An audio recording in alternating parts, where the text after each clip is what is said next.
Hello বন্ধুরা, তোমরা সবাই কেমন আছো? আশা করি ভালো আছো। আমিও ভালো আছি। আজ আমাদের এখানে 17 হাত কালী পুজো।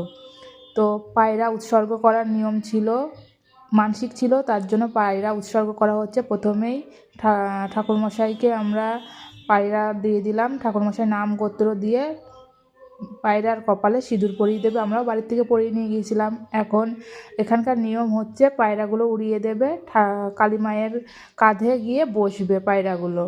এখন দেখার বিষয় এটাই যে পায়রাগুলো উড়ালে কালী মায়ের কাঁধে গিয়ে আদৌ বসবে কি বসবে না। এই যে তোমাদের দাদা এবার প্রণাম করে পায়রাগুলো উড়াবে, দেখা যাক কি হয়। প্রথমে তো ভাবছিলাম হয়তো বসবে না, প্রথমটা উড়ালো, উড়ে ঘুরে চলে যাচ্ছিল বাইরের দিকে, কিন্তু ঘুরে আবার সেই ভিতরেই আসলো, ঠিক কালী মায়ের কাঁধে গিয়েই বসলো। মায়ের কি মহিমা বলো।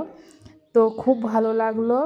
তো সেটাই তোমাদের সাথে আজকে আমি শেয়ার করলাম। আর একটাও এবার দেবে, মায়ের বুকে গিয়ে বসবে, ওইখানেই বসে থাকবে। তোমাদের ভিডিওটা কেমন লাগলো অবশ্যই জানাবে।